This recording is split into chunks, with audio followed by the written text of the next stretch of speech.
Hello guys, निहित physics classes में आप सभी का स्वागत है। आज हम डिस्कस करेंगे kinematics. Guys, kinematics according to Pradeep's fundamental book second unit है और उसका जो चैप्टर है first, motion in a straight line. आज हम motion in a straight line study करेंगे। Motion in a straight line study करने से पहले गाइज काइनेमेटिक्स के बेसिक्स के बारे में पता करते हैं कि काइनेमेटिक्स एक्चुअली में है क्या। काइनेमेटिक्स मैकेनिक्स की ब्रांच है। मैकेनिक्स आप लोगों ने पहले भी पढ़ी है, मेरे प्रीवियस लेक्चर में मैंने मैकेनिक्स का जिक्र किया है। मैकेनिक्स क्या है? तो गाइज, मैकेनिक्स फिजिक्स की वो ब्रांच है जिसमें हम किसी भी मटेरियल ऑब्जेक्ट की पोजीशन के बारे में डिस्कस करते हैं कि वो रेस्ट पे है या ऑब्जेक्ट मोशन में है, या अगर मोशन में है तो वो इंटरनल फोर्स के वजह से मोशन है या किसी एक्सटर्नल फोर्स के वजह से मोशन है। कि सारी की सारी जो डिस्कशन है ये हम मैकेनिक्स में करते हैं। तो काइनेमेटिक्स स्टडी करने से पहले हम मैकेनिक्स के ऊपर आते हैं कि मैकेनिक्स क्या है और मैकेनिक्स का यूज़ कहाँ है। ठीक है, तो mechanics is the branch of physics in which we deals with the conditions of a material object, its rest and motion. This is the definition of mechanism. Okay, चलिएगा। अब मैकेनिक्स के बाद में हम इसके टाइप्स के बारे में डिस्कस कर रहे हैं कि मैकेनिक्स की कितने टाइप्स हैं। मैकेनिक्स जनरली ही 3 टाइप की है: स्टैटिक्स, काइनेमेटिक्स और डायनेमिक्स। ठीक है, चलो। Types of mechanics.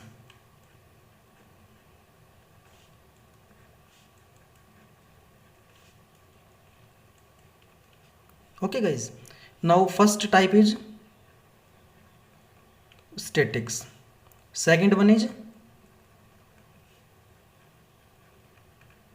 kinematics and third one is dynamics। ये 3 टाइप हो गई मैकेनिक्स की। ठीक है, जिस प्रकार मैकेनिक्स की डेफिनेशन बता रही है कि mechanics is the branch of physics that deals with the condition of rest and motion of a material object। मतलब किसी भी material object की जो पोजीशंस हैं या तो वो रेस्ट पे है या फिर वो मोशन में है। देखिएगा, रेस्ट पोजीशन है उस पर तो कोई डाउट नहीं है। रेस्ट है तो इसका मतलब उसके ऊपर नेट रिजल्टिंग फोर्स कितना है? 0 है। रेस्ट के एवज में हम उसको इक्विलिब्रियम में भी बोल सकते हैं कि इक्विलिब्रियम में कोई ऑब्जेक्ट कब आएगा? जब नेट रिजल्टिंग फोर्स उसके ऊपर कितना होगा? 0 होएगा। ठीक है, मोशन। अब ये मोशन या तो अपने इंटरनल फोर्स की वजह से या किसी एक्सटर्नल फोर्स की वजह से। ओके, चलिएगा। अब बात करते हैं टाइप्स। तो स्टैटिक्स गाइज, मैंने आप लोगों को पहले भी बताया है कि स्टैटिक्स का मतलब आ रहा है रेस्ट, कि अगर हम मटेरियल ऑब्जेक्ट की स्टडी रेस्ट पे कर रहे हैं तो स्टैटिक्स में आएगा। फिर बात आती है काइनेमेटिक्स की। काइनेमेटिक्स जब किसी भी मटेरियल ऑब्जेक्ट की हम स्टडी कर रहे हैं मोशन में तो क्या आएगा? काइनेमेटिक्स। लेकिन अगर हम जो कोई भी ऑब्जेक्ट मोशन में है उसकी study without considering the cause of motion, कि हमें नहीं पता कि क्या कारण है मोशन होने का, ठीक है ना, तब अगर हम स्टडी कर रहे हैं तो काइनेमेटिक्स में आएगा। अगर हमें रीजन पता है कि मोशन कैसे हुआ है तो क्या आएगा? डायनेमिक्स आएगा। ठीक है, चलिएगा। अब हम इनकी डिटेल्स स्टडी करते हैं। सबसे पहले हम डिस्कस करेंगे काइनेमेटिक्स, डायनामिक और स्टैटिक्स पे। It is the branch of mechanics in which we deals with the study of object at rest or in equilibrium। okay, statics का मतलब रेस्ट या फिर इक्विलिब्रियम पोजीशन। और हम कह सकते हैं कि जो स्टैटिक्स है वो ब्रांच ऑफ मैकेनिक्स है और mechanics is the branch of physics. Okay guys, तो statics means it is the branch of mechanics. Statics mechanics की ब्रांच है। जो स्टैटिक्स है वो मैकेनिक्स की ब्रांच है, इन विच जिसके अंदर हम डील कर रहे हैं किसी भी ऑब्जेक्ट की जो कंडीशन है रेस्ट कंडीशन और उसकी इक्विलिब्रियम कंडीशन के बारे में। इसके बाद हमारे पास में आएगी काइनेमेटिक्स। काइनेमेटिक्स भी मैकेनिक्स की ब्रांच है, लेकिन उसमें हम किसी भी ऑब्जेक्ट या मटेरियल ऑब्जेक्ट की मोशन में स्टडी करेंगे without considering the cause of motion, कि हम मोशन के कारण के बारे में स्टडी नहीं करेंगे, कहाँ से आ रहा है। जैसे कि एक मूविंग ट्रेन की बात कर रहे हैं, एक ट्रेन मूव कर रही है, लेकिन हम उसके मोशन कंसिडर करते हैं, हम ये नहीं कंसिडर करते कि चल कैसे रही है ये। ओके गाइस, अब बात आ रही है जो स्टैटिक्स की टाइप की, हम कैसे बताएंगे कि कोई ऑब्जेक्ट कैसे स्टैटिक्स में है। मान लो आप स्टडी कर रहे हैं और आपके सामने कोई बुक है, वो टेबल पे रखी हुई है, तो वो क्या है, वो रेस्ट पे है, ठीक है। और उसकी स्टडी हम किस पे करेंगे, रेस्ट पे करेंगे गाइस। नाउ सेकंड टाइप क्या है, kinematics. It is the branch of mechanics in which we deals with the study of object in motion without considering the cause of motion. Now third one is dynamics, study of motion of an object into consideration of the cause of their motion. Okay guys, जैसे हमने बताया था कि इसमें cause of motion consideration होता है और kinematics में cause of motion consideration नहीं लिया जाता। नाउ अब हम इसमें से जो मेन टाइप है जो काइनेमेटिक्स, उसके बारे में डिस्कस करेंगे सारी बातें। अब काइनेमेटिक्स के बारे में क्यों डिस्कस कर रहे हैं, क्योंकि हम हर चीज़ के पीछे कंसिडरेशन नहीं देख पाएंगे। So kinematics which we deals further in this unit. अब हम उन्हीं ऑब्जेक्ट की जो पोजीशन है, रेस्ट और मोशन, उनके बारे में स्टडी करते हैं। चलिएगा, आइएगा, अब हम डिस्कस करेंगे किसी भी ऑब्जेक्ट की रेस्ट और मोशन पोजीशन के बारे में, ठीक है। तो अब हम बात कर रहे हैं रेस्ट और मोशन की, रेस्ट एंड मोशन। अब रेस्ट में किसी ऑब्जेक्ट को हम कब कह सकते हैं और मोशन में किसी भी ऑब्जेक्ट को हम कब कह सकते हैं। तो पहले बात करते हैं रेस्ट। रेस्ट का मतलब होगा कि कोई ऑब्जेक्ट हिल नहीं रहा तो रेस्ट में है, कोई ऑब्जेक्ट हिल नहीं रहा तो किस में है, वो रेस्ट में। लेकिन हम in the language of physics हम ये नहीं कह सकते ना कि भाई कोई ऑब्जेक्ट हिल नहीं रहा तो हम उसको कहेंगे कि भाई ये रेस्ट में है। तो हम इसको एक साइंटिफिक वे में किस प्रकार मॉडरेट करेंगे, इस लैंग्वेज को किस प्रकार फॉर्म करेंगे, इस डेफिनेशन को किस प्रकार फॉर्म करेंगे। तो कोई भी ऑब्जेक्ट रेस्ट में है, कोई हिल नहीं रहा, इसका मतलब उसकी कंसिडरेशन किसी दूसरे पॉइंट को रेफरेंस मान करके जाती है, यानी कि उसका रेफरेंस पॉइंट क्या होगा, सराउंडिंग। हम कह सकते हैं कि भाई सराउंडिंग के विद रिस्पेक्ट टू अगर कोई ऑब्जेक्ट अपनी पोजीशन चेंज नहीं कर रहा है, मीन्स कोई भी दो ऑब्जेक्ट खड़े हैं या कोई भी दो पर्सन खड़े हुए हैं, एक के विद रिस्पेक्ट टू दूसरा नहीं हिल रहा और दूसरे के विद रिस्पेक्ट टू पहले वाला हिल नहीं रहा, तो दोनों किस में है, रेस्ट में। तो इसी प्रकार हम रेस्ट को किस प्रकार डिफाइन कर सकते हैं कि रेस्ट में कोई ऑब्जेक्ट कब है, जब वो अपनी position with respect to surrounding change नहीं कर रहा, ठीक है। Rest of an object is a position in which जो ऑब्जेक्ट है does not change its position with respect to surrounding. Okay guys, now rest, इसमें क्या होगा, in which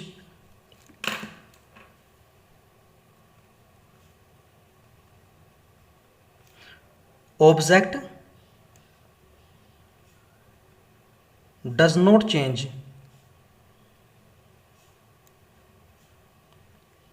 its position or with respect to surrounding। अगर surrounding का मतलब होता है अपने आसपास का जो भी सराउंडिंग है, जो भी मतलब कोई भी आप रेफरेंस पॉइंट मान सकते हैं, बिल्डिंग्स है, पेड़ है या कोई और नोटिंग पॉइंट है, वो सब सराउंडिंग में आ गया। हमारे आसपास जो भी चीज़ दिखाई दे रही है वो सारी की सारी चीज़ें हमारे सराउंडिंग में है।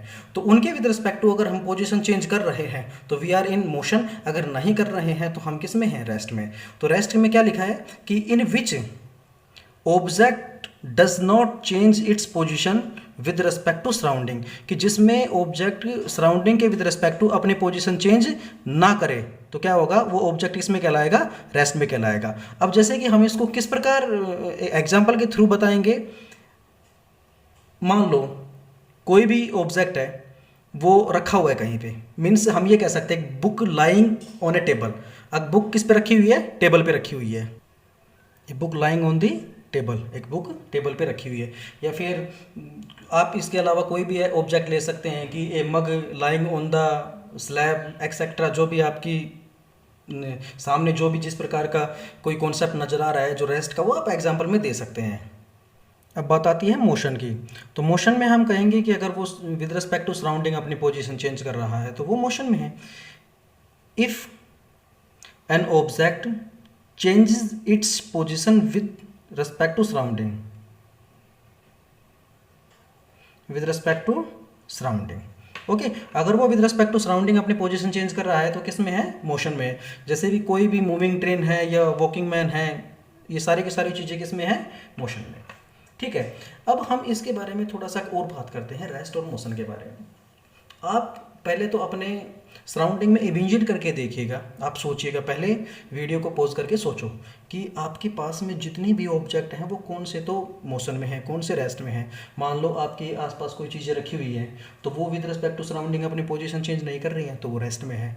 अगर कोई ऑब्जेक्ट अपनी पोजीशन चेंज कर रहा है, ठीक है, जैसे मतलब कोई फैन चल रहा है तो वो अपनी पोजीशन मतलब रोटेट कर रहा है, ओके, तो वो मोशन में आ रहा है। या फिर कोई और आपके घर में कोई आपका जो फैमिली मेम्बर है वो मूविंग कर रहा है, मूवमेंट कर रहा है, तो वो किस में है, मोशन में है। विद रिस्पेक्ट टू सराउंडिंग वो अपनी पोजीशन चेंज कर रहा है, ठीक है। तो आप इन एग्जांपल्स को देखिएगा।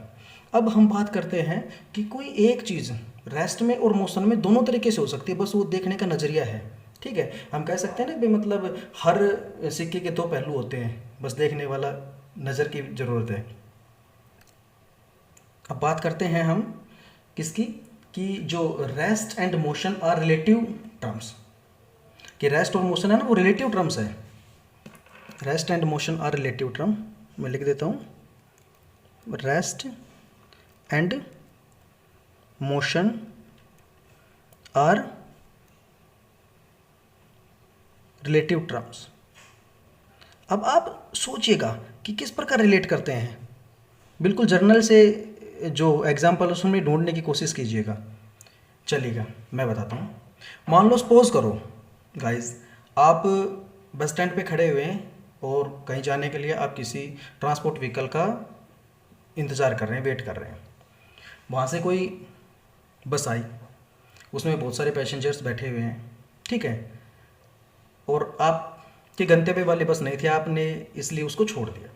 तो आपने उसमें एक बात नोट की कि बस आई चली गई, तो आपके लिए वो मोशन में है, आपके लिए क्या है, मोशन में है, और उसके अंदर जो पैसेंजर्स बैठे हैं वो भी आपके लिए मोशन में है। लेकिन पैसेंजर एक दूसरे के विद रिस्पेक्ट टू जो बस में और पैसेंजर बैठे हैं, आपने कभी देखा होगा बस चल रही है, आप बैठे हैं, आपके पास में कोई दूसरा पैसेंजर बैठा है, दूसरी सीट पे कोई और बैठे हैं, तो वो आपके विद रिस्पेक्ट टू पोजीशन थोड़ी चेंज कर रहे हैं। समझ में आ रही है मैं क्या कहना चाह रहा हूँ, कि आपके विद रिस्पेक्ट टू अंदर वाले पैसेंजर पोजीशन चेंज नहीं कर रहे हैं, इसलिए वो इनसाइड द पैसेंजर जो बैठे हुए हैं वो किस में है, रेस्ट में है। लेकिन आउटसाइड से आप उसको मेजर कर रहे हैं तो आउटसाइड वालों के लिए वो सब किस में है, मोशन में है। तो इस टर्म से हमें पता चलता है कि जो रेस्ट और मोशन है वो रिलेटिव टर्म्स है, ठीक है ना, मतलब रिलेट करती हैं। हम किसी भी ऑब्जेक्ट के एक पहलू से ये नहीं बता सकते कि ये रेस्ट में है या मोशन में है, ठीक है गाइज।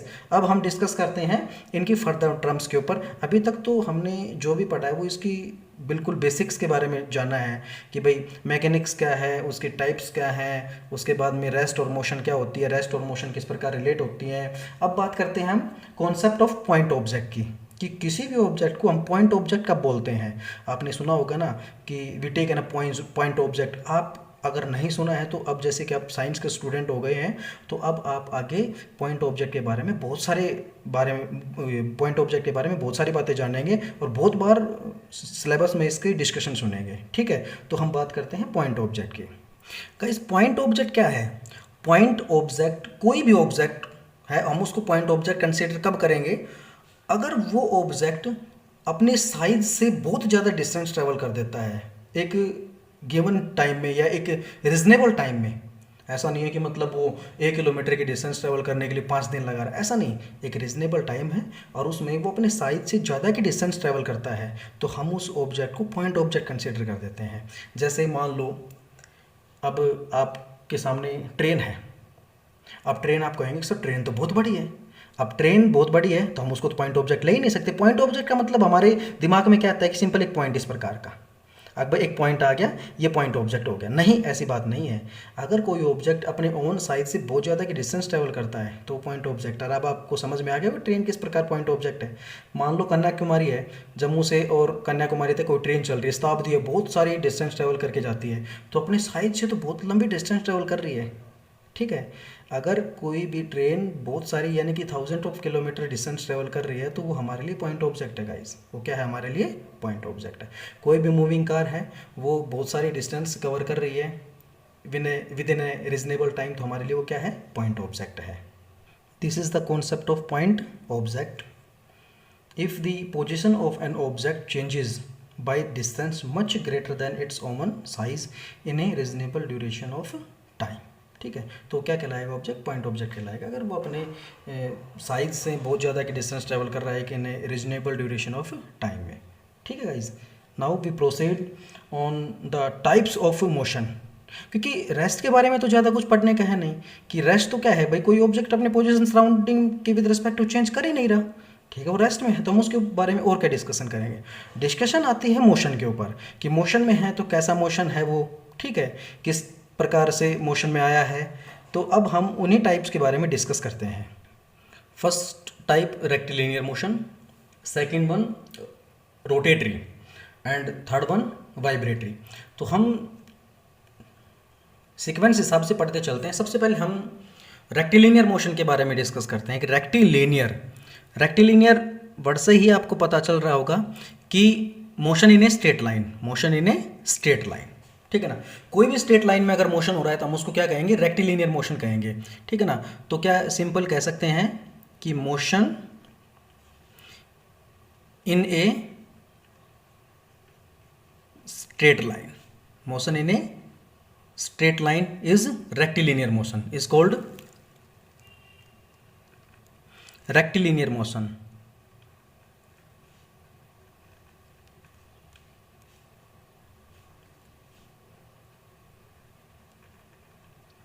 ठीक है, जैसे एग्जांपल के थ्रू हम बताएं तो कि train moving in a straight path, कोई भी ट्रेन है वो स्ट्रेट पाथ पे मूव कर रही है, train moving in a straight path. Path का मतलब रास्ता जिस पे वो ट्रेवल कर रही है, अगर वो बिल्कुल स्ट्रेट है तो हम उसको क्या कहेंगे, रेक्टिलिनियर मोशन में कहेंगे उसको, ठीक है ना। और एक एग्जांपल ये भी ले सकते हैं कि एक फ्रीली फॉलिंग ऑब्जेक्ट, मान लो किसी भी ऑब्जेक्ट को हम सम हाइट से थ्रो करते हैं, छोड़ते हैं, ड्रॉप करते हैं, तो बिल्कुल स्ट्रेट पाथ फॉलो करेगा, बिल्कुल डाउन साइड ऑफ अर्थ जाएगा, ठीक है। तो हम उसको क्या कह सकते हैं, वो भी रेक्टिलिनियर मोशन फॉलो कर रहा है, और कह सकते हैं फ्रीली फॉलिंग ऑब्जेक्ट।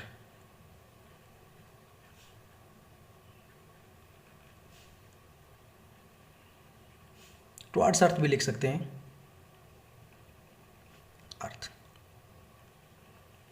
इसके बाद आपके पास में आएगा रोटेटरी मोशन। सेकंड वन कौन सा होएगा, रोटेटरी, ठीक है। रोटेटरी में क्या कहेंगे कि कोई भी रोटेशन किसी भी एक फ्रेम ऑफ रेफरेंस के अगर किसी भी एक्सिस पर कोई ऑब्जेक्ट रोटेट कर रहा है, किसी भी एक्सिस पर कोई ऑब्जेक्ट क्या कर रहा है, रोटेट कर रहा है, खुद वो ऑब्जेक्ट पे रोटेट कर रहा है, तो हम उसको क्या कहेंगे, रोटेटरी मोशन कहेंगे। जैसे कि अर्थ का rotation in its own axis है, वो रोटेटरी मोशन है। अब आप कहेंगे कि सर जो अर्थ है वो तो सन के चारों ओर भी मोशन में है, तो बच्चे उस मोशन को हम रिवॉल्विंग मोशन कहेंगे। रिवॉल्यूशन और रोटेशन में फ़र्क होता है। रोटेशन का मतलब होता है कि motion in its oven axis, की खुद की एक्सिस के ऊपर, जिस प्रकार ये पेन है ये खुद की एक्सिस के ऊपर मूव कर रहा है, तो हम इसको क्या कहेंगे, जैसे कि ये है खुद की एक्सिस के ऊपर क्या कर रहा है, मूव कर रहा है, तो हम क्या कहेंगे इसको, रोटेटरी। लेकिन अगर ये किसी ऑब्जेक्ट के चारों ओर मूव कर रहा है, जैसे मान लो कोई ये पॉइंट ऑब्जेक्ट है और ये इसके चारों ओर इस प्रकार मूव कर रहा है, तो ये क्या आएगा, रिवॉल्विंग आ जाएगा, ठीक है। चलिएगा, तो हमें पढ़ना है rotatory.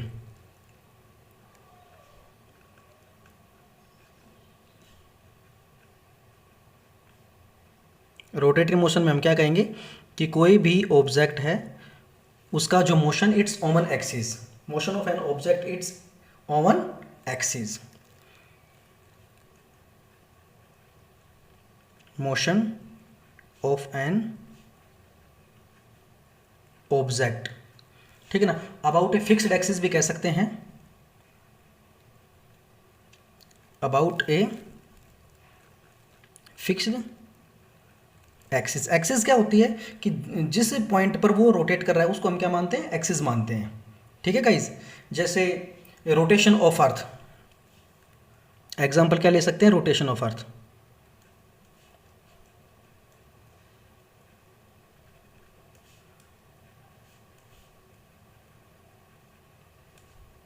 Rotation of earth, rotation, अब आपको ये लिखने की जरूरत नहीं कि rotation of earth it's oven axis, नहीं, रोटेशन का मतलब ही उसकी खुद की एक्सिस पे है।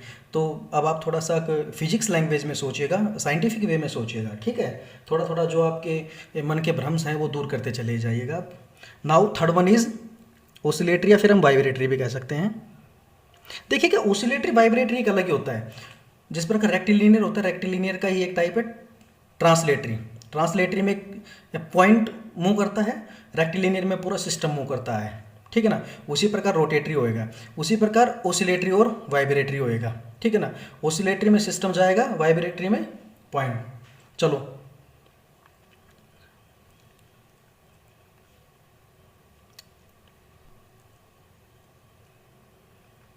वाइब्रेटरी, ठीक है। अब क्या कहेंगे कि अगर कोई भी ऑब्जेक्ट है वो, इसकी जो मीन पॉइंट है, मीन पॉइंट ये है, मान लो मीन पॉइंट,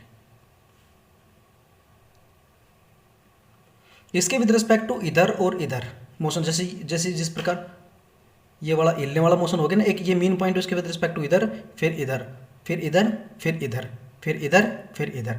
आपने वाइब्रेशन के बारे में सुना है ना, जैसे आपका मोबाइल फोन भी वाइब्रेट करता है तो वो किस प्रकार करता है, यूँ हिलता है, ये मीन पोजीशन के विद रिस्पेक्ट टू हिलता है। या कोई भी आपकी मतलब बाइक है, कार है, वो स्टार्ट है तो आप ऐसे हिलते रहेंगे, तो मीन पोजीशन के विद रिस्पेक्ट टू आप to and fro, to and fro, to and fro, आप बैक एंड फ्रो भी लिख सकते हैं, आगे पीछे आपका मोशन होएगा, और उसी को क्या कहेंगे, वाइब्रेटरी मोशन कहेंगे। हम सिंपली लिख सकते हैं कि to and fro, to and fro, आगे पीछे मोशन, ठीक है गाइज। अब टाइप और मोशन हम दोबारा पढ़ रहे हैं, टाइप ऑफ मोशन, और वो किसके बेस पे, ज्योमेट्रिक बेस पे, उसके ज्योमेट्रिक बेस पे। ज्योमेट्रिक बेस पे टाइप ऑफ मोशन होते हैं। पहले मैं आपको बताता हूँ, कहाँ आपने सुना होगा नाम। आप मूवीज़ देखते हैं तो काफ़ी बार थिएटर में लिखा होगा भाई ये 3D मूवी चल रही है इधर, या फिर आपने इमेजेस भी देखी होंगी 3D इमेजेस।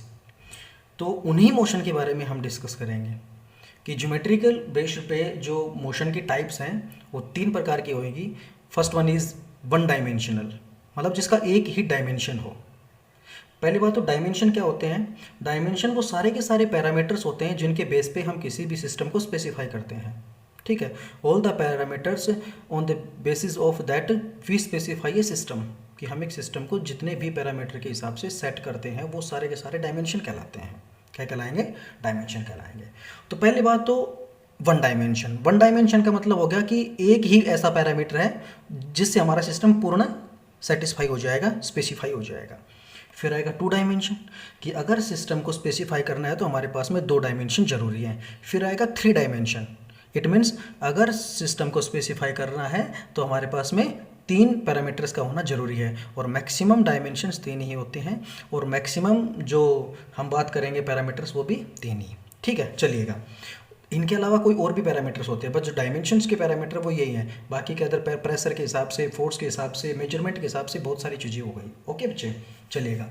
अब वन डायमेंशन का मतलब क्या है, बात करते हैं हम 1D 2D और 3D। 1D 2D और 3D मैं लिख देता हूँ। वन